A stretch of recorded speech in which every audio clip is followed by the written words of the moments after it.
અધ્યાય સમાપ્ત થયો છે, પૂર્ણ થયો છે। આ બીજા અધ્યાયની કથા બહુ સરસ છે। આનો સિદ્ધાંત બહુ કઠણ પણ છે। આનો વિચાર મોટો વિચાર છે, અદ્ભુત વિચાર છે। આમાં આત્માની વાત કરે છે। આત્મા અવધ્ય છે, અછેદ્ય છે, અદાહ્ય છે, અગ્રાહ્ય છે, નિર્વિકાર છે, નિર્વિશેષ છે, અછેદ્ય છે, અભેદ્ય છે, અક્લેદ્ય છે, આશ્ચર્યમય છે। આ આત્માનો જાણકાર પણ આશ્ચર્યમય છે। આ આત્મ તત્વનો વ્યાખ્યાતા પણ આશ્ચર્યમય છે। આ આત્મ તત્વનો શ્રોતા પણ આશ્ચર્યમય છે। આનો વિશદ વર્ણન આ અધ્યાયમાં કર્યો છે।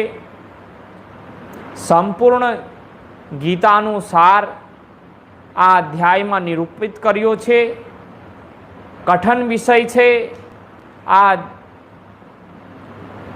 અધ્યાયનું નામ સાંખ્યયોગ છે। સાંખ્યયોગ અર્થાત જ્ઞાન યોગ, વાસ્તવિક જ્ઞાન આમાં વર્ણન કર્યું છે। આ અધ્યાય સમજી લીધો તો ગીતાજી સમજમાં આવી જ આવે છે। સંપૂર્ણ ગીતા સમજી લીધો ત્યાં પછી આ અધ્યાય સમજમાં આ જાય તો ગીતાની પૂર્તિ થઈ જાય। આ અધ્યાય સમજમાં આ જાય, ગીતા સમજમાં આવી જાય। આ અધ્યાયનું મહાત્મ્ય છે, સનાતન ધર્મની પરંપરા છે। પહેલા ઉપદેશનો સાર તત્વ નિરૂપિત કરી દયા, ત્યાં પછી જૈસી શ્રોતાઓની મતિ હોવે છે ત્યાં પ્રમાણે વક્તા બોલે છે, તેવું સમજાવે છે, તેનું સમજાવે છે और તેની લંબી ચોડી વ્યાખ્યા કરે છે, મોટી વ્યાખ્યા કરે છે।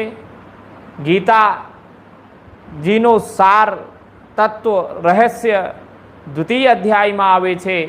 આ દ્વિતીય અધ્યાયનો વિસ્તાર સંપૂર્ણ ભગવદ્ ગીતા છે। और